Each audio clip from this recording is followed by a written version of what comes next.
नमस्कार दोस्तों। आज तक हमने चौहान वंश के पार्ट 2 पढ़ लिए थे। चौहान वंश के 2 पार्ट्स में हमने क्या पढ़ा था कि पहला पार्ट हमने उनकी उत्पत्ति, उनकी शाखाओं के बारे में और इनकी उत्पत्ति के कौन कौन से कांड रहे हैं वो हमने पढ़ लिए थे। नंबर 2 जो पार्ट्स बनाया था वो हमने बनाया था सांबर के चौहानों का पार्ट नंबर 2 जो 2 बनाया था सांबर के चौहानों का। तीसरा जो हम पार्ट आज बनाने जा रहे हैं वो कराएंगे अजमेर के चौहान। वैसे चौहान वंश का तीसरा पार्ट है और वैसे हम अगर बात करें इनमें तो ये अजमेर के चौहानों का पहला पार्ट है। अजमेर के चौहानों का पहला पार्ट है, याद रखना। और वैसे ये तीसरा पार्ट है चौहान वंश के बात करें तो। एक और बात की, किसी बच्चे का फोन आया था कि सर राजस्थान एकीकरण भी करवाओगे क्या? तो देखो ऐसे जरूर करवाएंगे अगर आपकी डिमांड है तो। इसके बाद जैसे ही ये अपना चौहान वंश कंप्लीट हो जाता है उसके बाद कोई बात नहीं, राजस्थान एकीकरण का टॉपिक डाल देंगे, कोई बात नहीं है। आपने डिमांड कर ही लिया तो सबसे पहली बात वही, इसको पूरा देखा करो, स्किप मत किया करो, पूरा देखा करो इसको, वीडियो को, क्योंकि घर पे बैठे पढ़ना है तो इसको पूरा देखा करो, इसी से नोट्स बना लिया करो। और अगर मैं बात करूं कि इसके साथ साथ ही इसको लाइक किया करो, सब्सक्राइब जरूर किया करो ताकि, और बेल आइकन को दबा दिया करो ताकि आपको आने वाली वीडियो का नोटिफिकेशन मिल सके। आज थोड़ा वीडियो बड़ा रहने वाला है इसलिए ज़्यादा बातें नहीं करते हुए अपने मुख्य जो मुद्दा है उस पर आते हैं। आज हम चौहान के पार्ट 3 की बात करते हैं। चौहान वंश पार्ट 3, चौहान वंश पार्ट 3 की बात करते हैं। और 3rd पार्ट में हम आज पढ़ेंगे अजमेर के चौहान। अजमेर के चौहान। अब अजमेर के चौहान जब पढ़ते हैं तो इसमें सर्वप्रथम बात करते हैं कि अजमेर के चौहानों का संस्थापक। देखो, अजमेर के चौहानों का जिसे संस्थापक माना जाता है वो है अजय राज चौहान। अजय राज चौहान, इनका जो कार्यकाल रहा था 1113 से लेकर के 1133 ईस्वी तक इनका कार्यकाल रहा है। 1113 ईस्वी में अजय राज चौहान ने अजय मेरू नामक एक स्थान बसाया था। अजय मेरू के नामक से एक स्थान बसाया, अजय मेरू। इसी को ही वर्तमान में अजमेर कहा जाता है। इसी को ही वर्तमान में अजमेर के नाम से जाना जाता है। तो अजय राज चौहान 1113 से 1133 ईस्वी तक इनका कार्यकाल है। अजमेर के चौहानों का संस्थापक माना जाता है। इसी अजय राज चौहान को चौहानों के साम्राज्य का निर्माण काल भी माना जाता है। अजय राज चौहान के काल को चौहानों के साम्राज्य का निर्माण काल माना जाता है। क्या माना जाता है? निर्माण काल। चौहानों के साम्राज्य का निर्माण काल अजय राज चौहान के शासन काल को माना जाता है। इसी के साथ बात करूं, ये चौहानों का सेकंड या दूसरा प्रतापी शासक रहे हैं भाई। प्रतापी शासक पहले कौन थे? करवाया था मैंने पिछली बार वीडियो में, देखा करो, लिंक मैं डाल दूंगा इसके नीचे, तो देखा करो वीडियो को कि चौहानों का दूसरा प्रतापी शासक, इसको माना जाता है राज चौहान को। प्रथम प्रतापी शासक जो मैंने सांबर करवाया था, विग्रह राज सेकंड को कराया था, वो प्रथम प्रतापी शासक थे चौहानों के। इसी चौहान शासक ने अजमेर के अंदर एक दुर्ग का निर्माण कराया था। अजमेर में एक दुर्ग का निर्माण करवाया था, दुर्ग, जिसे हम कहते हैं अजय मेरू दुर्ग। अजय मेरू दुर्ग के नाम से इसको जाना जाता है। इसी को ही राजस्थान का हृदय, अजमेर को क्या कहता है? राजस्थान का हृदय। इसे ही कहा जाता है अरावली का अरमान। अरावली का अरमान। इसे ही राजपुताना की कुंजी राजपुताना की कुंजी, या इसको राजपुताना का नाका भी कहा जाता है। इसे गढ़बीठली के नाम से भी जाना जाता है, गढ़बीठली के नाम से भी इसको जाना जाता है। इसी के साथ साथ हम इसको तारागढ़ के नाम से भी जानते हैं, तारागढ़ के नाम से भी इसे जाना जाता है। इसे राजस्थान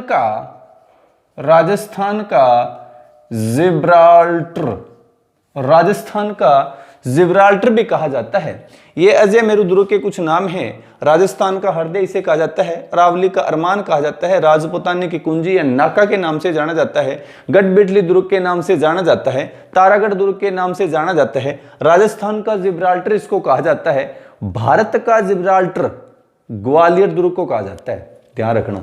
ये तो राजस्थान का जिब्राल्टर है, भारत का जिब्राल्टर ग्वालियर दुर्ग को कहा जाता है, इसे राजस्थान का जिब्राल्टर कहा जाता है। राजस्थान का हृदय, अरावली का अरमान, राजपुताना कुंजी, कुंजी होती है कुंजी या नाका। नाका को समझने के लिए काना लिख दिया क्या, सॉरी भाई, नाका। हाँ, गढ़बीठली, गढ़बीठली दुर्ग ये एक पहाड़ी है, वहां पे गढ़बीठली बनी हुई, उसी गढ़बीठली पहाड़ी पे बना होने के कारण इसको गढ़बीठली कहा जाता है। तारागढ़ दुर्ग कहा जाता है, इसमें क्या है कि एक मेवाड़ का शासक थे, मेवाड़ के पृथ्वीराज सिसोदिया, पृथ्वीराज सिसोदिया जिसे उड़ना राजकुमार भी कहा जाता है, उनकी पत्नी का नाम था ताराबाई। उन्हीं के नाम से कुछ कहते हैं, कुछ इस भाग का निर्माण करवाया था इसने, पृथ्वीराज सिसोदिया ने, इसलिए इस दुर्ग का नाम तारागढ़ पड़ गया, उसकी पत्नी का नाम था।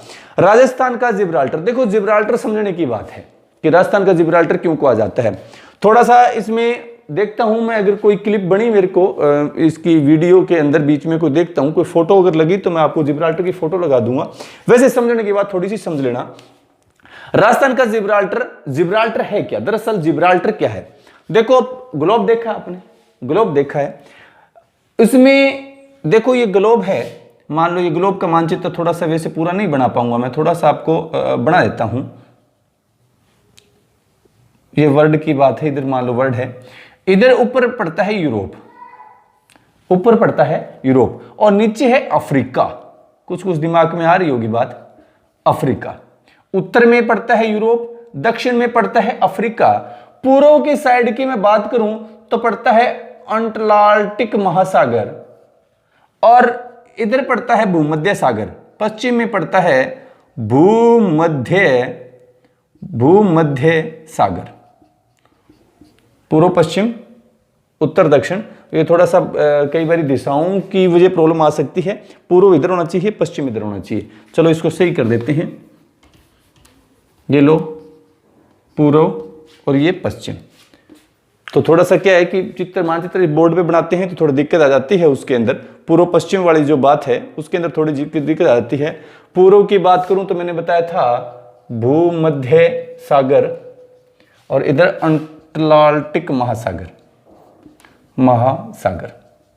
अब देखो समझने की बात क्या है कि ये यूरोप और अफ्रीका के बीच में क्या है, दो इन सागरों को जोड़ने के लिए ये एक जगह बनी हुई है, दोनों महासागरों को जोड़ती है ये। इसे ही जिब्राल्टर कहा जाता है, जिब्राल्टर कहा जाता है, जोड़ने के लिए जो बनी इसे जिब्राल्टर कहा जाता है। इस जिब्राल्टर पे जिसका अधिकार हुआ करता था वो एक सागर से दूसरे सागर में जो व्यापार होता था उससे कुछ पैसे वगैरह लिया करता था, इसलिए जोड़ने का जो काम करते हैं नाका मैंने कहा नाका समझाऊंगा, ये जो नाका था आगे बढ़ने के लिए एक दूसरे से, तो ये नाका ये जिब्राल्टर। इसलिए अजमेर जो दुर्ग है इसी से ही क्या हुआ करता था, पूर्व में अंग्रेजों की बात कर लो आप, अंग्रेजों की राजधानी हुआ करती थी अजमेर के अंदर। हाँ, हालांकि सर्दियों में राजधानी थी, गर्मियों में तो आबू थी उनकी राजधानी, तो जोड़ने का काम किया करती थी। मुगल जो शासक थे इन्होंने यहीं पे रहते हुए कई अपने राजस्थान के राजाओं पर आक्रमण किया, तो यहीं पे बैठ के इन्होंने संधियां की थी, यहीं पे बैठ के इन्होंने योजनाएं बनाई थी। तो इसलिए इसको राजस्थान की राजपुताना की कुंजी, नाका, राजस्थान का जिब्राल्टर, तारागढ़ मैंने बता दिया, गढ़बीठली मैंने आपको बता दिया, बारी बारी बताएंगे, वीडियो बड़ी होती जाती है भाई, तो इसलिए थोड़ा जिब्राल्टर समझने की आवश्यकता थी। अब देखो अजयराज चौहान जो थे इन्होंने उज्जैन पे आक्रमण किया था भाई। उज्जैन एमपी में पड़ता है, दरअसल वर्तमान में उज्जैन मालवा के अंदर, उज्जैन एमपी में पड़ता है। यहां का मालवा का एक शासक था, मालवा, नरवर्मन परमार। कहते हैं इस पे आक्रमण करके इसको पराजित किया था। नरवर्मन, मालवा के शासक नरवर्मन परमार को आक्रमण करके इसने नरवर्मन परमार को आक्रमण करके इसको पराजित किया था। कहते हैं इसके साथ इन्होंने 3 ऐसे शासक थे जिसको और पराजित किया था। इनमें से नंबर 1 में बात करूं, चंचिंग था। चंचिंग इसको पराजित किया था इसने। नंबर 2 कहते हैं सिंधुल को पराजित किया था इसने। नंबर 3 में बात करूं, इसको यशोराज को भी इसने पराजित किया था। ये कुछ जानकारी है, वैसे थोड़ी मोटी जानकारी है। मालवा के साथ नरवर्मन परमार को पराजित किया। इसके साथ 3 शासक और थे, चंचिंग था, सिंधुल था, यशोराज था, इनको भी इन्होंने पराजित किया था। अब देखो अजमेर दुर्ग की बात करें तो ये दुर्ग पढ़ाएंगे उस समय बता देंगे। इनकी एक पत्नी थी, नाम था इनका सोमलेखा। पत्नी का नाम था सोमलेखा। इनकी पत्नी का नाम सोमलेखा था। अजयराज चौहान ने अपने कार्यकाल के दौरान कुछ चांदी या सिक्के चलाए थे, चांदी या तांबे के सिक्के चलाए थे इसने, जिसे श्री अजय शाही सिक्के कहा जाता है। अजय शाही सिक्के कहा जाता है। अजय शाही सिक्के कहा जाता है। अपनी पत्नी की जो सोमलेखा थी उसका चित्र इन चांदी के सिक्कों पे था, इसलिए कई किताबों में लिखा है इसे गंधेया सिक्का के नाम से भी जाना जाता है। गंधेया सिक्का के नाम से भी इसको जाना जाता है। इनकी पत्नी सोमलेखा थी, चांदी के सिक्के चलाई, अपने नाम से श्री अजय शाही सिक्के कहा जाता है। गंधेया इनकी पत्नी के चित्र थे होने की वजह से इनको सिक्कों को गंधेया सिक्का के नाम से भी इनको जाना जाता है। इनको एक नाम और दिया गया है, अजय प्रिय द्रमुक। श्री अजय प्रिय द्रमुक के नाम से इन सिक्कों को जाना जाता है। दुर्ग की बात करें, यहां पे इसे अजमेरू दुर्ग या अजमेर दुर्ग जो बना हुआ है, इसकी मैं बात करूं थोड़ी मोटी तो इसको नाम तो मैंने बता दिया आपको। इसमें मीरान साहब की दरगाह बनी हुई है। मीरान साहब की दरगाह बनी हुई है, मीरान साहब की दरगाह। इसी मीरान साहब के प्रिय घोड़े की मजार यहाँ पे बनी हुई है। प्रिय घोड़े की मजार बनी हुई जो घोड़े की है, प्रिय घोड़े की इनकी मजार बनी है। नानाजी का झालरा, रूठी रानी का महल, कुछ इस तरह के बने हुए हैं। तो बाकी जब दुर्ग हम करेंगे तो उसमें सारी डिटेल आपको बता देंगे। एक छोटी छोटी बात जो इससे रिलेटिव है ताकि आपको याद रहे, ये मैंने आपको बता दें। ये था 1130 ईस्वी में। 1130 ईस्वी में इन्होंने अपना कार्यभार साम्राज्य छोड़कर अपने पुत्र अर्णोराज को संभाला करके और ये पुष्कर झील के किनारे जाकर के भगवान की अरदास करने लगे, भगवान की सुबह शाम अर्चना करने लगे। राजकाज को इन्होंने छोड़ दिया। लेकिन 33 तक शासक इसलिए माना जाता है 1133 तक, क्योंकि इनकी जो मृत्यु हुई थी वो 1133 ईस्वी में हुई थी और इसी 1133 में मृत्यु होने के बाद ही अर्णोराज का राजगद्दी का सिंहासन राज तिलक किया गया था। यह था भाई चौहान वंश का प्रथम अजमेर के चौहानों का शासक अजयराज। 1 मिनट के अंदर रिपीट, अजमेर के चौहान का प्रथम शासक था अजयराज चौहान। 1113 से 1133 ने शासनकाल किया था। अजयमेरू के नाम से अजमेर को बसाया। चौहानों के साम्राज्य का निर्माण काल इसके समय को माना जाता है। चौहानों का सेकंड प्रतापी शासक था, प्रथम विग्रहराज सेकंड था। उज्जैन एमपी के मालवा के शासक नरवर्मन परमार को पराजित किया था इसने। चंचिंग, सिंधुल और यशोराज को भी इसने पराजित किया था। इनकी पत्नी का नाम सोमलेखा था। इसी सोमलेखा के नाम से इसने चांदी के सिक्के चलाए, जिसे कहते हैं अजय शाही सिक्के कहा जाता है। श्री अजय प्रिय द्रमुक के नाम से इनको जाना जाता है। गंधेया सिक्का के नाम से इसको जाना जाता है क्योंकि इनकी पत्नी का नाम जो सोमलेखा थी उनके चित्र सिक्कों पर थे। इन्हें दुर्ग बनाया अजमेर दुर्ग, जिसे राजस्थान का हृदय, अरावली का अरमान, राजपुताना, कुंजी या नाका मैंने बता दिया था। गढ़बिटली दुर्ग, तारागढ़ राजस्थान का, जिब्राल्टर भारत का जिब्राल्टर ग्वालियर दुर्ग को कहा जाता है। इसमें मीरान साहब की दरगाह, प्रिय मजार, इनका जो घोड़ा था उनकी प्रिय घोड़े की मजार भी यहाँ पे बनी हुई है। नानाजी का झालरा, रूठी रानी उमादे का महल। रूठी रानी जो उमादे थी मारवाड़ के शासक मालदेव की पत्नी थी। जैसलमेर के शासक लूणकरण की पुत्री थी। वो जब मारवाड़ करेंगे सारा करवाएंगे तो ये उमादे वो थी, रूठी रानी से कहा जाता है। उनका महल बना हुआ है। एक मुख्य बात ये थी कि इस दुर्ग पे सर्वाधिक स्थानीय आक्रमण हुए भी, स्थानीय आक्रमण इसी दुर्ग के अंदर हुए हैं, स्थानीय आक्रमण।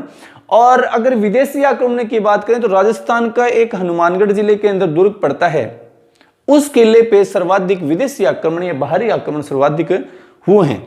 हनुमानगढ़ का दुर्ग, उस पे सर्वाधिक आक्रमण हुए हैं। यह था अजमेर के चौहान। अब अजमेर के चौहानों में दूसरा शासक करेंगे, इन्हीं का पुत्र था अर्णोराज।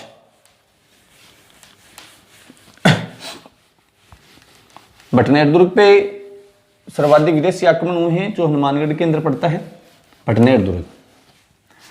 अब आगे बात करते हैं, अगला शासक जो आता है अर्णोराज। अर्णोराज, इन्हीं का पुत्र था दूसरा अर्णोराज। अर्णोराज, इनका शासनकाल 1133 से 1155 माना जाता है। एक किताब के अंदर 50 भी लिख रखा है, 1150 ईस्वी तक लिख रखा है। अर्णोराज को समझो भाई। अर्णोराज 1133 में जब कहते हैं शासक बना, तो इसी के समय जैसे कि राजस्थान है और यहां पड़ता है गुजरात। गुजरात का शासक था जय सिंह सिद्धराज, या कई किताबों में सिद्धराज जय सिंह भी लिखा हुआ है, सिद्धराज जय सिंह या जय सिंह सिद्धराज। यह शासक था गुजरात का, और अजमेर का शासक था अर्णोराज। कहते हैं अर्णोराज शासक बना। अब एक सी बातें नहीं है, कुछ फैक्ट आगे बताऊंगा मैं आपको। अब इस फैक्ट की थोड़ी सी बात ये करते हैं कि अर्णोराज जो थे, इन्होंने, अब कहते हैं इनके मध्य संघर्ष हुआ था, लड़ाइयां हुई थी, युद्ध हुआ था। कहते हैं क्यों हुई थी, इसके पीछे देखो कारण सही अगर माने तो कारण ये था कि अर्णोराज जो था वो अपने राज्य का विस्तार कर रहा था। अर्णोराज नया नया शासक बना था, साम्राज्य का विस्तार कर रहा था, इसी कारण युद्ध हुआ। कहते हैं इधर भी गुजरात के जो शासक थे जय सिंह सिद्धराज, ये भी शासक बना, तो इसने भी साम्राज्य विस्तार के लिए भी युद्ध करना इसका मुख्य कारण बताया जाता है। अब देखो, इन दोनों शासकों के मध्य, इन्हीं दोनों शासकों के मध्य एक युद्ध होता है 1134 ईस्वी के अंदर। 1134 ईस्वी में इनके मध्य युद्ध होता है, और यह युद्ध होता है अजमेर में भाई। अब इस युद्ध के दौरान क्या होता है, जय सिंह सिद्धराज की पराजय हो जाती है इस युद्ध में। इस युद्ध में जय सिंह सिद्धराज जो था, जय सिंह सिद्धराज, सिद्धराज जय सिंह, उसकी क्या है, पराजित हो जाता है, ये हार जाता है। हारने के बाद क्या हुआ, हमेशा ये बनता आया है, या तो किसी राजा शासक को बंदी बना लिया जाता था, बंदी नहीं बनाया जाता था तो उनके साथ जब संधि कर ली जाती थी, तो संधि के दौरान क्या था, प्राचीन बातें बहुत सारी पढ़ने को मिलेगी कि संधि के दौरान एक अपने पिता ने जो हार गया उस पुत्री की शादी उसके साथ करवा दी, घोड़े वगैरह दे दिए, हाथी वगैरह दे दिए, ये उपहार स्वरूप दिया करते थे। तो जय सिंह सिद्धराज कहते हैं जैसे ही हारा, इसने अपनी पुत्री का विवाह करवा दिया था, पुत्री का विवाह करवा दिया था इसने, और वो करवाया था इस अर्णोराज के साथ। अर्णोराज के साथ इसकी नाम था उसका कांचन देवी। कांचन देवी का विवाह है इसी के साथ करवा दिया, अर्णोराज के साथ। ये इसकी पहली पत्नी थी कांचन देवी। अब कहते हैं इनके मध्य कुछ वर्षों के लिए जो संघर्ष, जो विराम था वो समाप्त हो गया था, लेकिन एक बार पुनः इनके मध्य संघर्ष विराम प्रारंभ हुआ था, और वो हुआ था जब कहते हैं जय सिंह सिद्धराज के बाद अगला जो यहाँ पे शासक बना था, चालुक्य शासक जो बना था, वो बना था कुमारपाल। कुमारपाल यहाँ का शासक बना था। अब कहते हैं कुमारपाल शासक बना, कुछ फैक्ट हैं अलग अलग किताबों में लिखे हुए हैं, बताएंगे इनके विवरण से संघर्ष कैसे हुआ था। कहते हैं पहला संघर्ष का कारण तो माना जाता है कि जब ये शासक बना तो अर्णोराज ने अपने साम्राज्य के विस्तार के लिए पुनः गुजरात पर आक्रमण किया, और इस आक्रमण के दौरान क्या कुमारपाल इस युद्ध में कहते जीत जाता है, इसलिए दोषी माना जाता है कि अर्णोराज ने दोबारा शासन किया था। कुमारपाल ये भी चालुक्य शासक था, गुजरात के अंदर चालुक्य शासक कुमारपाल था। अब इसके देखो फैक्ट क्या थे, थोड़े से फैक्ट की बात करूं मैं थोड़ा सा इधर। इसमें क्या है कि स्रोत थे, युद्ध के कारण बताए जाते हैं। इसमें क्या है कि हेमचंद्र एक बहुत अच्छे कवि रहे, हेमचंद्र, जिन्होंने लिखा है द्वाश्रेय महाकाव्य। द्वाश्रेय महाकाव्य जिन्होंने लिखा है, ये कहते हैं भी जो युद्ध का जो कारण था उसमें दोषी इसको अर्णोराज को माना है। कहते हैं अर्णोराज ने कुमारपाल पे आक्रमण किया था। वैसे ये कुमारपाल के गुरु भी थे, हेमचंद्र जो थे कुमारपाल के गुरु थे भाई। इसी के हेमचंद्र के कहने पे इसने कुमारपाल ने अपने राज्य में पशु बलि पर रोक लगाई थी। एक दूसरा जो कारण है वो है मेरुतुंग। मेरुतुंग इन्हें लिखा था प्रबंध चिंतामणि, प्रबंध चिंतामणि लिखा, इसी में ही दोषी माना गया है अर्णोराज को। लेकिन ये दो फैक्ट तो ये हैं जो दोषी मानता है अर्णोराज को। अब इसकी तीसरी बात करूं, एक है जय सिंह सूरी, जय सिंह सूरी जिसने लिखा था हमीर मदमर्दन। इसके अंदर दोषी कुमारपाल को माना, वो थोड़ा सा बताएंगे। इनकी सपोर्ट करते हुए राजशेखर भी यही कहता है, राजशेखर भी कहता है प्रबंध कोश के अंदर, इनकी किताब है प्रबंध कोश, इसी में भी ये बात कहते हैं। देखो ये दोनों क्या कहते हैं, ये दोनों ये बात कहते हैं कि अर्णोराज की एक पत्नी और थी जिसका नाम था देवल देवी। देवल देवी इसकी पत्नी थी, एक और पत्नी जो कुमारपाल की क्या थी, किधर गया ये रहा, कुमारपाल की क्या थी, बहन थी। अब कुमारपाल की बहन, इसमें ये कहते हैं जय सिंह सूरी जो राजशेखर जिसने उन किताबें लिखी है उसमें कहते एक बार की बात है, दोनों कुमारपाल की जो बहन थी देवल देवी और अर्णोराज चौपट खेल रहे थे आपस में। चौपट खेलते खेलते इनके मध्य कुछ बात को लेकर विवाद हो गया। इस विवाद को जब ये बढ़ता दिखा तो ये इसके परिवार तक जाती गई बात। आज कहते हैं तेरा वो फलाना वो वैसा वैसा, जैसे कि इसके परिवार तक, वंश तक बात पहुंच गई। तब कहते हैं इस बात का बदला लेने के लिए कुमारपाल ने अर्णोराज पे आक्रमण किया था और इनके मध्य आक्रमण हुआ था 1145 ईस्वी में आबू में हुआ था भाई। 1145 माउंट आबू से सिरोही में पड़ता है, वहां पे आक्रमण हुआ।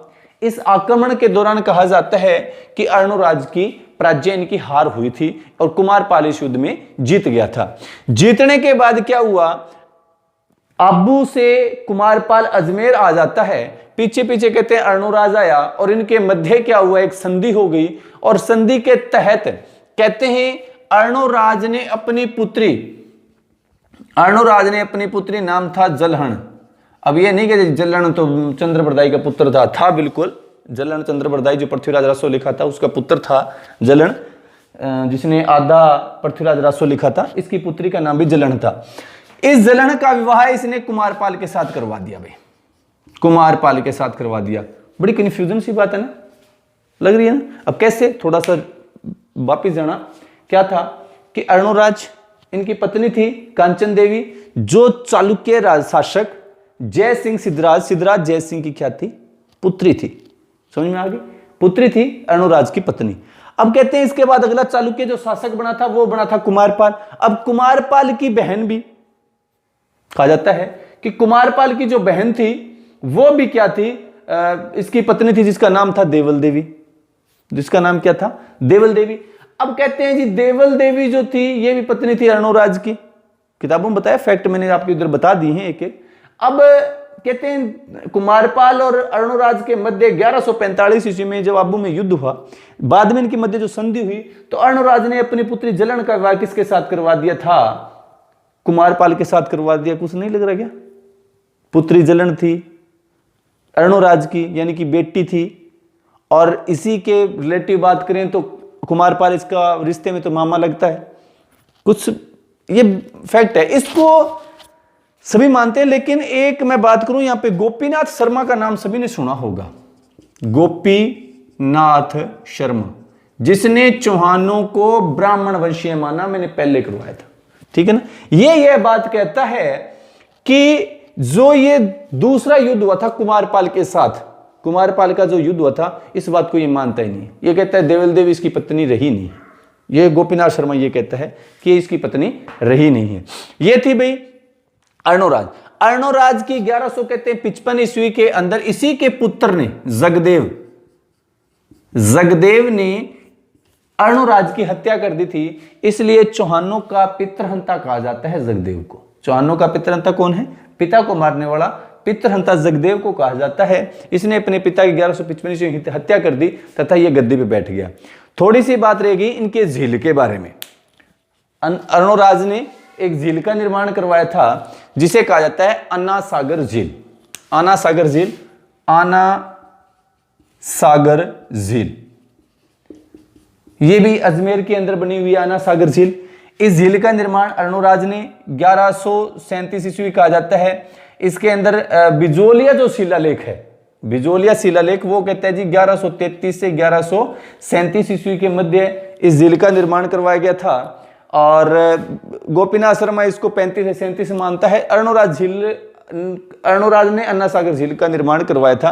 कहते हैं अर्णोराज के समय तुर्कों ने इन पे आक्रमण कर दिया था और इस आक्रमण को जीतने के बाद कहते हैं यहाँ पे जब नरसंहार हुआ था, व्यक्ति तुर्क कहते मारे गए थे, उस समय क्या यहाँ पे साफ कराने के लिए, यानी कि उनके खून वगैरह मांस वगैरह बिखर गए थे, उनको साफ कराने के लिए यहाँ पे कुछ इन्होंने साफ कराया तो वहां एक झील बन गई थी, इसलिए उसमें पानी छोड़ा गया। तो कहते हैं चंद्रा नदी को रोक करके, चंद्रा नदी का पानी गिरता है इस अन्ना सागर झील के अंदर। कुछ किताबें किसी ने बाड़ी नदी लिख रखा है। बाड़ी नदी वाक्य, बाड़ी नदी क्या, इसकी सहायक नदी है, ठीक है ना। तो बाड़ी नदी वो इसकी सहायक नदी है। चंद्रा नदी को रोक करके, चंद्रा नदी को रोक करके जो वर्तमान अन्ना सागर झील के अंदर गिरती है, और अन्ना सागर झील का निर्माण इसने करवाया था। यहीं पे ही एक बना हुआ है दौलतबाग, जिसे वर्तमान में सुभाष उद्यान के नाम से जाना जाता है।